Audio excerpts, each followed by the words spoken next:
Rencontrer Myriam Soumaré, c'est rencontrer un concentré d'énergie. 1,67 m de talent monté sur ressort et qui a explosé sur la scène continentale l'été 2010. Un petit bout de femme de 23 ans, passé de l'ombre à la lumière en l'espace d'une course. Myriam Soumaré a surpris le monde autant qu'elle en devenant championne d'Europe du 200 mètres, 5 ans seulement après ses premières foulées sur piste. Et ce premier contact avec l'athlétisme, Myriam, vous en gardez quel souvenir? Je ne savais pas du tout comment rentrer dans les starting blocks. Donc je suis partie et j'ai entendu le starter. J'ai pris peut-être 2 appuis alors que j'étais encore dans mes blocs et j'ai couru, je me suis levée, j'ai couru, et j'ai vu que j'étais arrivée première. Et là, on m'a dit « Oh mais Myriam, c'est super ce que tu as fait !» Ouais, nous on va manger quand mais vraiment, en fait, c'est depuis le début, quoi. Je suis un peu désinvolte, voilà. Car l'athlétisme et Soumaré, c'est une histoire récente. La franco-mauritanienne a 18 ans quand Olivier Darnal la remarque. Le jeune coach la convainc de persévérer, en douceur. Un entraînement par semaine à l'époque, contre 5 aujourd'hui, mais surtout 12 heures de sommeil obligatoire pour aborder la journée du bon pied. Unique concession faite pour une activité qui reste avant toute chose un passe-temps. Je suis très motivée, j'aime beaucoup ce que je fais. Après, je le redis et je le redis, je ne suis pas passionnée et je ne le serai peut-être pas forcément un jour.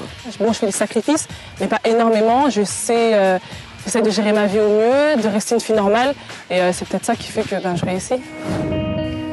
Assidue et appliquée sans être acharnée, Myriam va pourtant exploser lors des championnats d'Europe de Barcelone. 3 médailles en Espagne, lors du 200 mètres, l'argent du relais et le bronze sur ligne droite.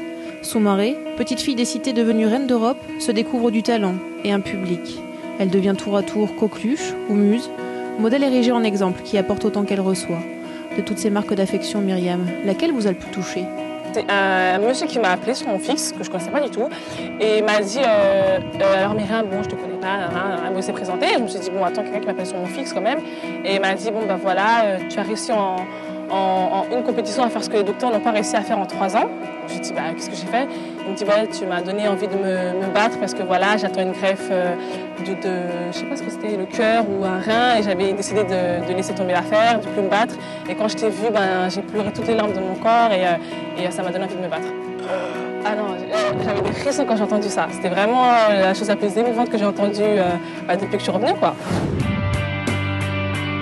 Le début d'une nouvelle vie pour la gamine de Villers-le-Bel? Certainement pas.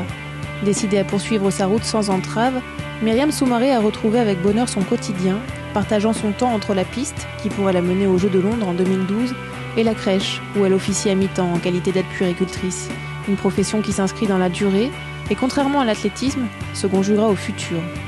Pour l'instant, je sais que les jeunes en bas âge, parce que c'est un peu moins, ça demande un peu moins d'énergie, mais c'est vrai que plus tard, quand j'aurai arrêté, ouais, ça serait travailler dans les foyers.